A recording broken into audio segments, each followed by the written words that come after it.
Vaccine. Can you hear me okay, honey? I don't know if I have my volume up right. I'm on my desktop today.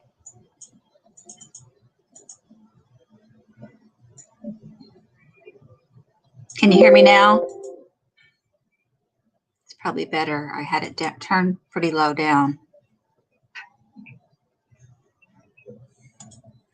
Vaccine. Can you hear me okay, honey? I don't know if I have my volume up right. I'm on my desktop today.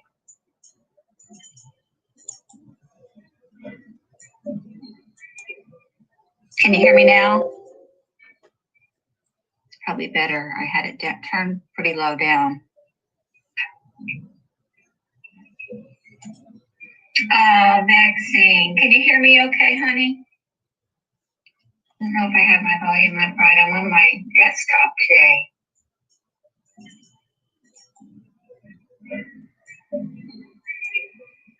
Can you hear me now? It's probably better. I had it turned pretty low down. Vaccine. Can you hear me okay, honey? I don't know if I have my volume up right. I'm on my desktop today.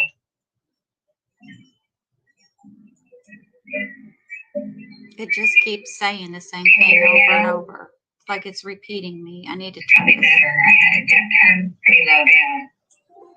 See if that's better. Vaccine. Can you hear me okay, honey? Yeah, everything I say, it's repeating. That's not going to work. It just keeps saying the same thing over and over. Like it's repeating me. I need to turn this off. Okay, I know why it's doing it. Okay, there we go. Yeah, I'm starting this reading exactly at 11 o'clock, and I guess people can just listen to it later.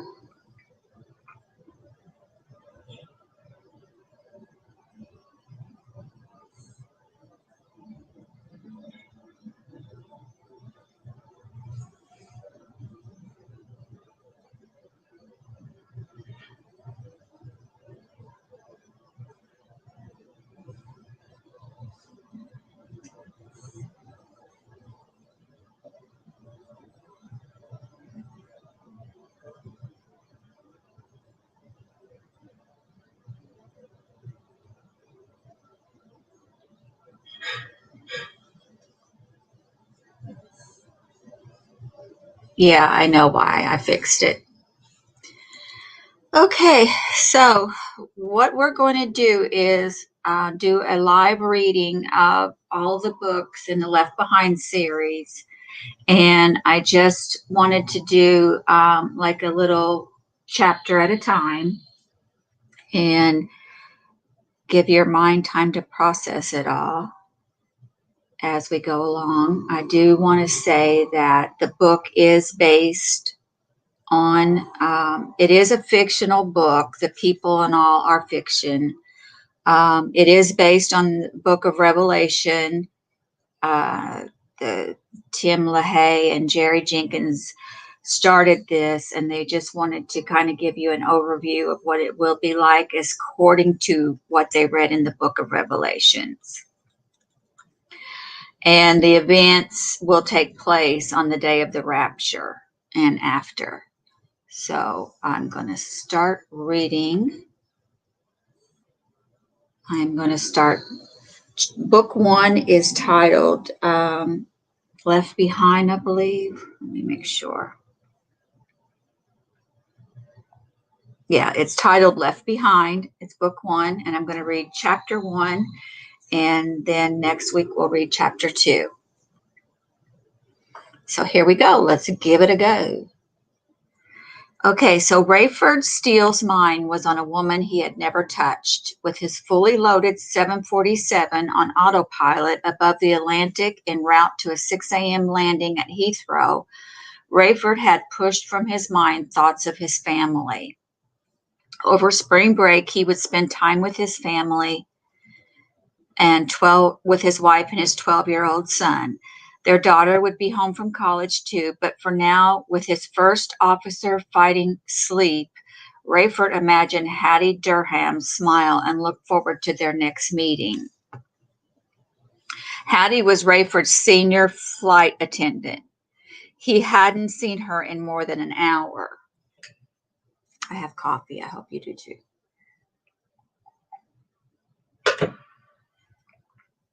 Rayford used to look forward to getting home to his wife.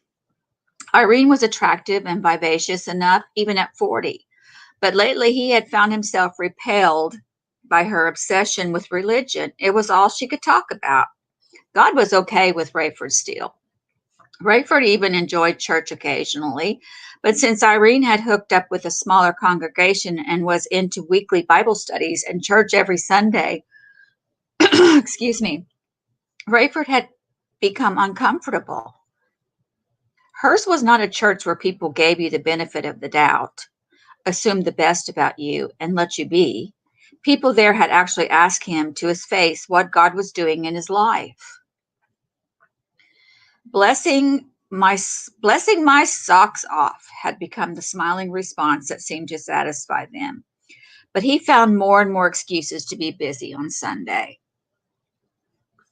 Rayford tried to tell himself it was his wife's devotion to a divine suitor that caused his mind to wander, but he knew the real reason was his own libido.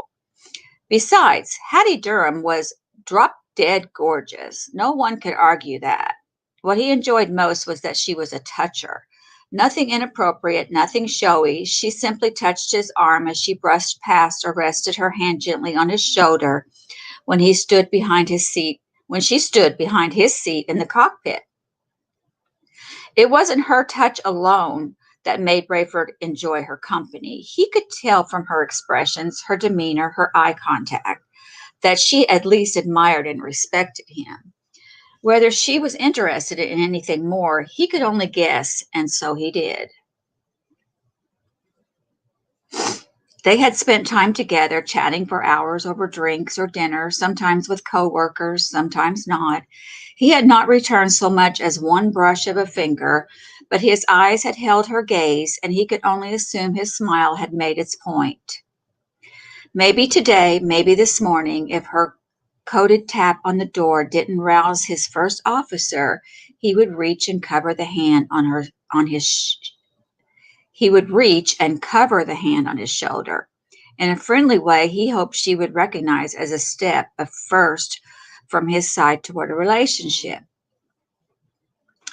And at first it would be. He was no prude, but Rayford had been unfaithful to Irene, had never been unfaithful to Irene. He'd had plenty of opportunities. He had long felt guilty about a private necking session he enjoyed at a company Christmas party more than 12 years before. Okay, Irene had stayed home uncomfortably past her 9th month, carrying their surprise tag-along son, Ray Jr.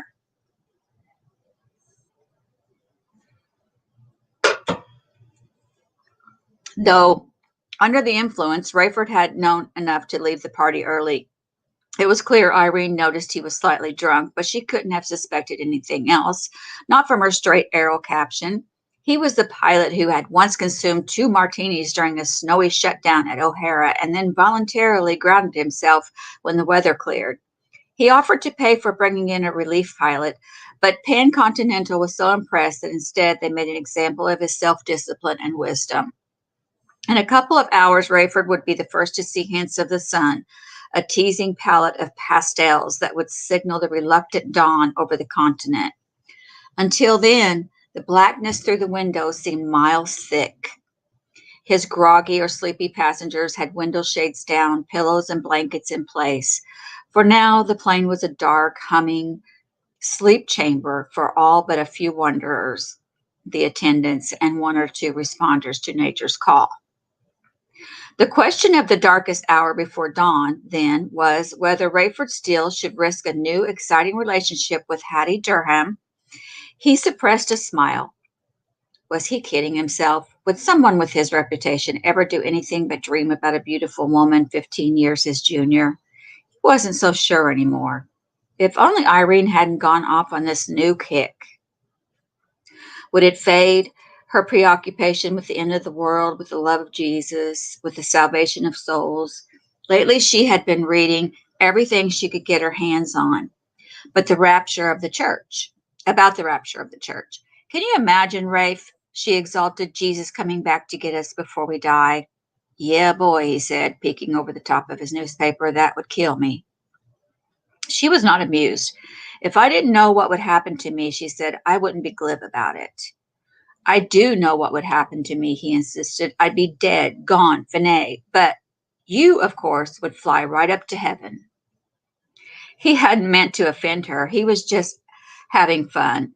When she turned away, he rose and pursued her. He spun her around and tried to kiss her, but she was cold. Come on, Irene, he said. Tell me thousands wouldn't just kneel over if they saw Jesus coming back for all the good people. She had pulled away in tears. I've told you and told you. Saved people aren't good people. They're just forgiven. Yeah, I know, he said, feeling rejected and vulnerable in his own living room. He returned to his chair and his paper. If it makes you feel any better, I'm happy for you that you can be so cocksure. I only believe what the Bible says, Irene said. Rayford shrugged. He wanted to say, good for you, but he didn't want to make a bad situation worse. In a way, he had envied her confidence, but in truth, he wrote it off to her being a more emotional, more feeling-oriented person. He didn't want to articulate it, but the fact was he was brighter, yes, more intelligent. He believed in rules, systems, laws, patterns, things you could see and feel and hear and touch. If God was part of all of that, okay. A higher power, a loving being, a force behind the laws of nature, fine. Let's sing about it, pray about it, feel good about our ability to be kind to others, and go about our business. Rayford's greatest fear was that his religious fixation would not fade like Irene's. Amway days, her Tupperware phase, and her aerobics spell. He could just see her ringing doorbells and asking if she could read people a verse or two. Surely she knew better than to dream of his tagging along.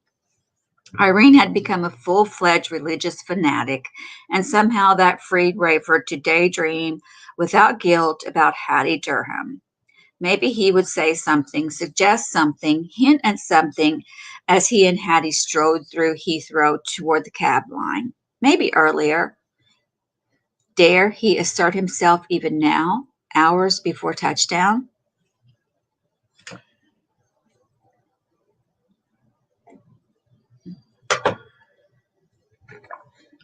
So next to a window in first class, a writer sat hunched over his laptop.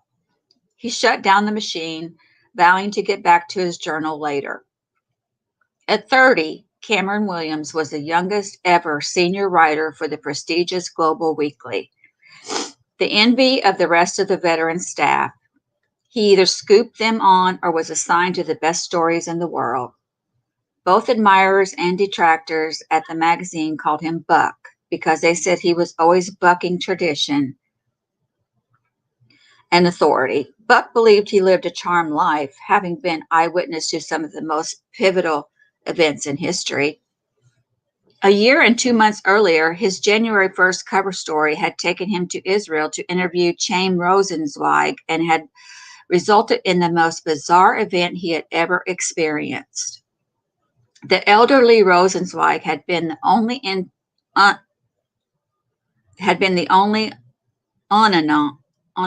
anonymous, I can't pronounce that word, unanimous choice for Newsmaker of the Year in the history of Global Weekly. Its staff had customarily steered clear of anyone who would be an obvious pick as Times Person of the Year. But Rosenzweig was an automatic. Cameron Williams had gone into the staff meeting prepared to argue for Rosenzweig and against whatever media star the others would typically champion. He was pleasantly surprised when executive editor Steve Plank opened with, anybody want to nominate someone stupid, such as anyone other than the Nobel Prize winner in chemistry? The senior staff members looked at each other, shook their heads, and pretended to begin leaving. But the chair's on the wagon, the meeting is over.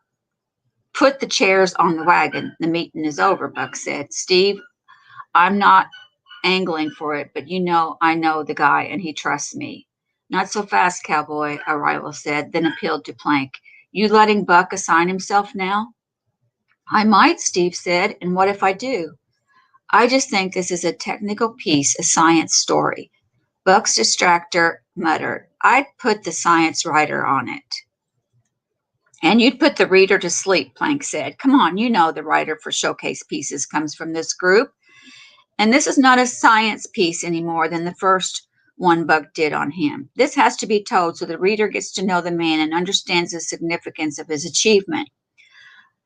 Like that isn't obvious. It's only changed the course of history. I'll make the assignment today, the executive editor said. Thanks for your willingness, Buck. I assume everyone else is willing as well. Expressions of eagerness filled the room, but Buck also heard grumbled predictions that the fair-haired boy would get the nod, which he did. Some confidence from his boss and competition from his peers made him all the more determined to outdo himself with every assignment. In Israel, Buck stayed in a military compound and met with Rosenzweig in the same kibbutz on the outskirts of Haifa, where he had interviewed him a year earlier. Rosenzweig was fascinating, of course, but it was his discovery or invention. No one knew quite how to categorize it. That was truly the newsmaker of the year.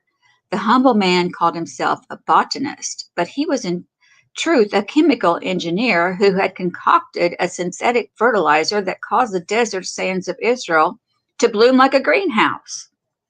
Irrigation has not been a problem for decades, the old man said, but all that did was make the sand wet. My formula, added to the water, fertilizes the sand. Buck was not a scientist, but he knew enough to shake his head at that simple statement. Rosenzweig's formula was fast making Israel the richest nation on earth, far more profitable than its oil-laden neighbors. Every inch of ground blossomed with flowers and grains, including produce never before conceivable in Israel. The Holy Land became an export capital, the envy of the world. With virtually zero unemployment, everyone prospered. The prosperity brought about the miracle formula changed the course of history for Israel. Flush with cash and resources, Israel made peace with her neighbors. Free trade and liberal passage allowed all who loved the nation to have access to it. What they did not have access to, however, was the formula. Buck had not even asked the old man to reveal the formula or the complicated security process that protected it from any potential enemy. The very fact that Buck was housed by the military evidenced the importance of security. Maintaining that secret ensured the power and independence of the state of Israel. Never had Israel enjoyed such tranquility. The walled city of Jerusalem was only a symbol now, welcoming everyone who embraced peace. The old guard believed God had rewarded them and compensated them for centuries of persecution.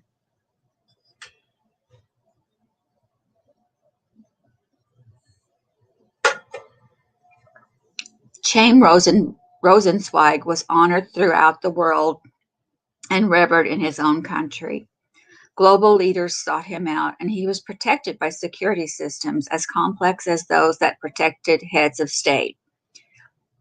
As heady as Israel became with newfound glory, the nation's leader was not stupid. A kidnapped and tortured Rosenzweig could be forced to reveal a secret that would similarly revolutionize any nation in the world. Imagine what the formula might do if modified to work on the vast tundra of Russia. Could regions bloom through snow covered most of the year? Was this the key to resurrecting the massive nation following the shattering of the Union of Soviet Socialist Republics? Russia had become a great brooding giant with a devastated economy and regressed technology. All the nation had was military might, every spare euro going into weaponry.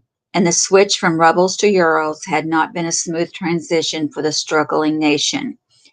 Streamlining world finance to three major currencies had taken years. Once the change was made, Most were happy with it. All of Europe and Russia dealt exclusively in euros. Asia, Africa, and the Middle East traded in yen. North and South America and Australia dealt in dollars. A move was afoot to go to one global currency, but those nations that had reluctantly switched once were loath to do it again. Frustrated at their inability to profit from Israel's fortune and determined to dominate and occupy the Holy Land, the Russians had launched an attack against Israel in the middle of the night. The assault became known as the Russian Pearl Harbor, and because of his interview with Rosenzweig, Buck Williams was in Haifa when it happened. The Russians sent,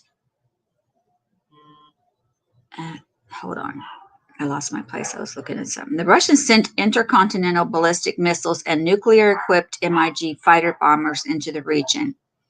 The number of aircraft and warheads made it clear their mission was annihilation. To say the Israelis were caught off guard, Cameron Williams had written, was like saying the Great Wall of China was long. When Israeli radar picked up the Russian planes, they were nearly overhead. Israel's frenetic plea for support from her immediate neighbors and the United States was simultaneous with her demand to know the intentions of the invaders of her airspace. By the time Israel and her allies could have mounted anything close to a defense, it was obvious the Russians would have her outnumbered 100-1.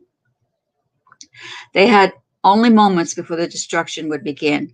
There would be no more negotiating, no more pleas for a sharing of the wealth with the hordes of the North. If the Russians meant only to intimidate and bully, they would not have filled the sky with missiles. Planes could turn back, but the missiles were armed and targeted. So this was no grandstand play designed to bring Israel to her knees. There was no message for the victims. Receiving no explanation for war machines crossing her borders and descending upon her, Israel was forced to defend herself, knowing full well that the first volley would bring about her virtual disappearance from the face of the earth. With warning sirens screaming and radio and television sending the doom for what flimsy cover they might find, Israel defended herself for what would surely be the last time in history. The first battery of Israeli surface-to-air missiles hit their marks, and the sky was lit with orange and yellow balls of fire that would certainly do little to slow a Russian offense for which there could be no defense. Those who knew the odds and what the radar screens foretold interpreted the deafening explosions in the sky as the Russian onslaught. Every military leader who knew what was coming expected to be put out of his misery in seconds when he reached the ground and covered the nation.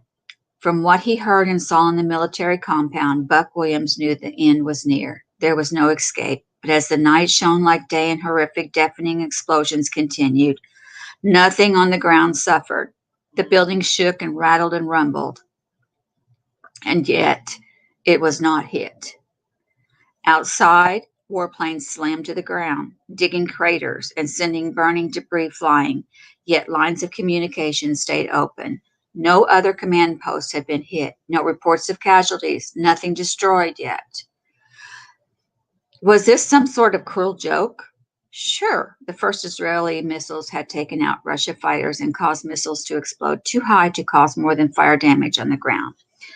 But what had happened to the rest of the Russian Air Corps? Well, radar showed they had clearly sent nearly every plane they had, leaving hardly anything in reserve for defense. Thousands of planes swooped down on the tiny country's most populated cities. The roar of the explosions so horrifying that veteran military leaders buried their faces and screamed in terror. Buck had always wanted to be near the front lines, but his survival instinct was on full throttle. He knew beyond doubt that he would die. Then he found himself thinking the strangest thoughts. Why had he never married? Would there be remnants of his body for his father and brother to identify? Was there a God? Would death be the end? He crouched beneath his console, surprised by the urge to sob. This was not at all what he had expected war to sound like, to look like. He had imagined himself peeking at the action from a safe spot, recording in his mind the drama. Several minutes into the Holocaust, Buck realized he would be no more dead outside than in. He felt so bravado, only uniqueness. He felt no bravado, only uniqueness. He would be the only person in this post who would see and know what killed him. He made his way to a door on rubbery legs. No one seemed to notice or care to warn him. It was as if they had all been sentenced to death. He forced open the door against a furnace blast and had to shield his eyes from the whiteness of the blaze. The sky was afire. He still heard planes over the din and roar of the fire itself, and the occasional exploding missile sent new showers of flame into the air. He stood in stark terror and amazement as the great machines of war plummeted to the earth all over the city, crashing and burning. But they fell between buildings and in deserted streets and fields. Anything atomic and explosive erupted high in the atmosphere, and Buck stood there in heat, his face blistering and his body pouring sweat. What in the world was happening? Then came chunks of ice and hailstones, big as golf balls, forcing Buck to cover his head with his jacket. Earth shook and resounded, throwing him to the ground. Coffee.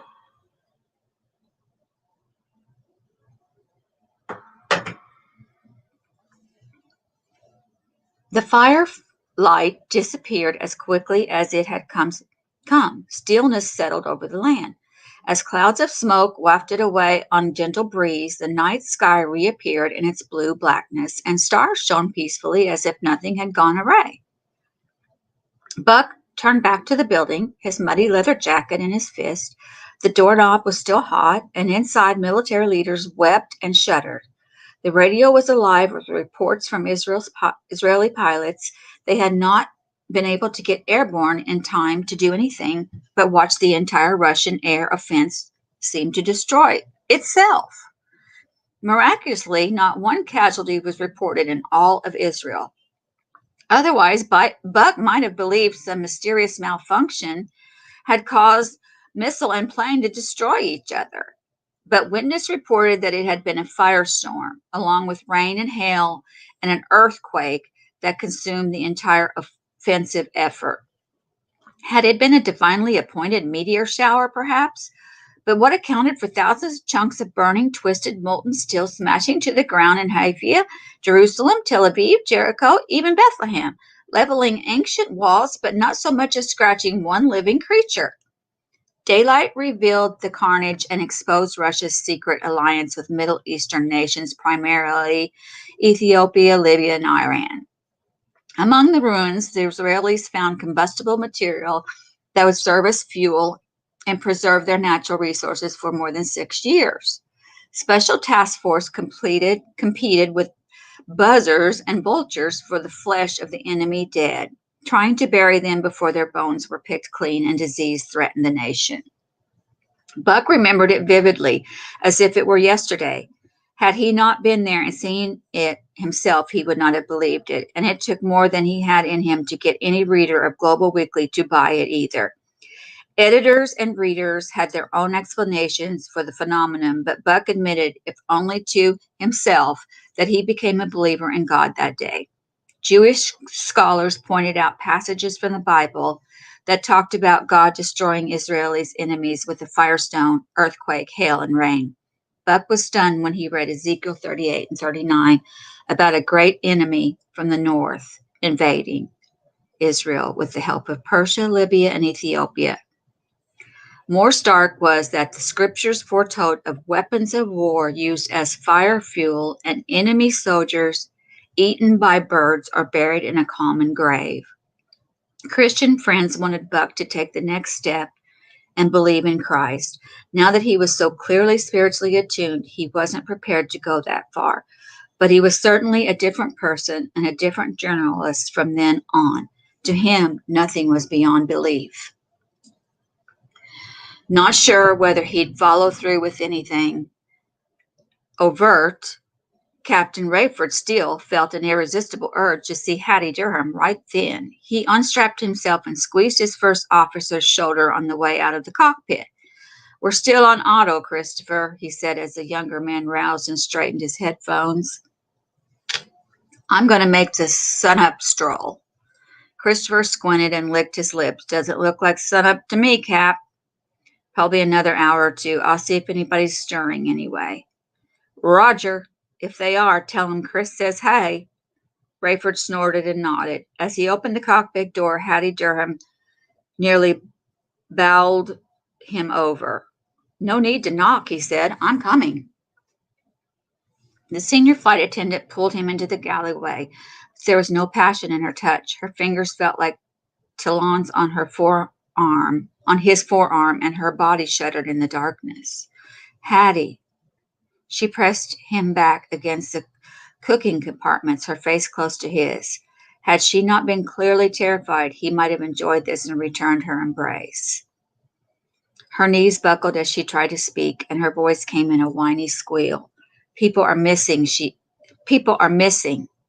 managed in a whisper, burying her head in his chest.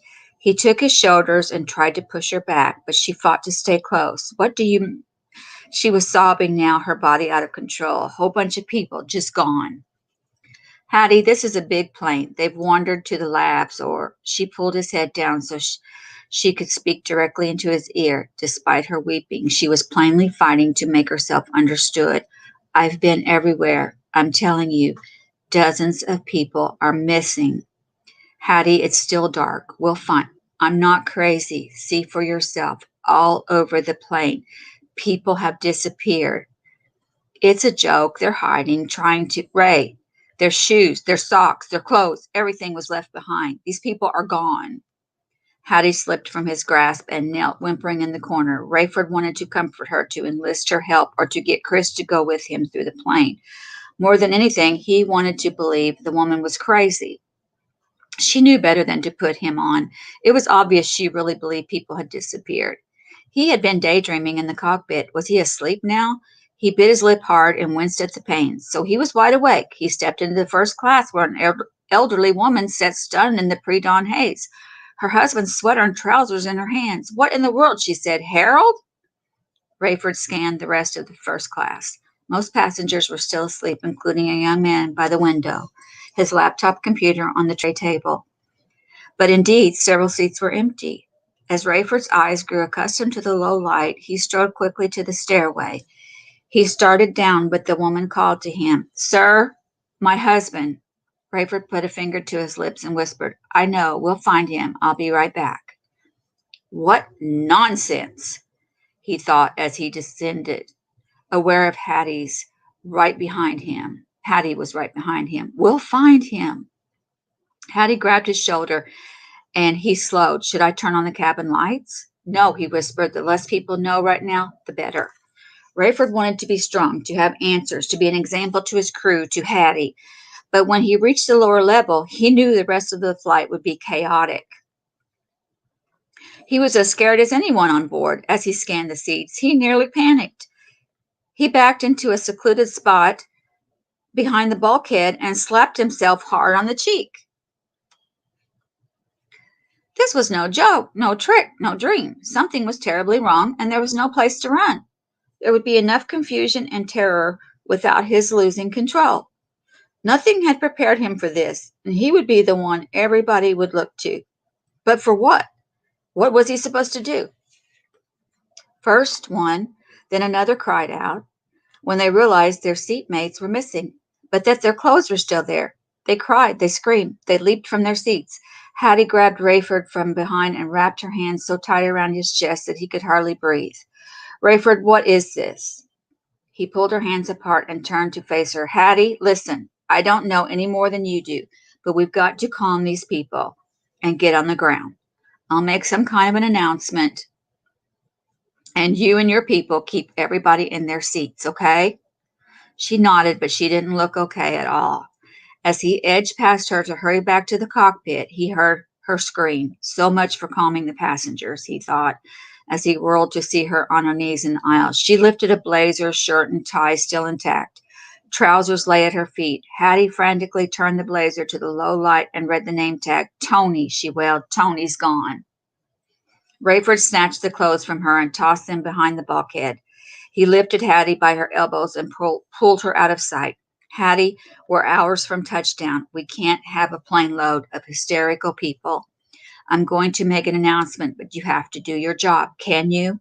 She nodded, her eyes vacant. He forced her to look at him. Will you? He said.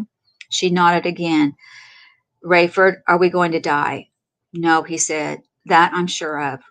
But he wasn't sure of anything. How could he know? He'd rather have faced an engine fire or even an uncontrolled dive. A crash into the ocean had to be better than this. How would he keep people calm in such a nightmare? By now, keeping the cabin lights off was doing more harm than good, and he was glad to be able to give Hattie a specific assignment. I don't know what I'm going to say, he said, but get the lights on so we can make an accurate record of who's here and who's gone, and then get more of those foreign visitor declaration forms. For what? Just do it. Have them ready. Rayford didn't know if he had done the right thing by leaving Hattie in charge of the passengers and crew. As he raced up the stairs, he caught sight of another attendant backing out of the galleyway, screaming. By now, poor Christopher in the cockpit was the only one on the plane unaware of what was happening. Worse, Rayford had told Hattie he didn't know what was happening any more than she did. The terrifying truth was that he knew all too well. Irene had been right. He and most of his passengers had been left behind. And that is chapter 1. And so next Sunday, we'll come in and read chapter 2. And I hope that everybody will enjoy this if they get a chance to. And I will see you next Sunday.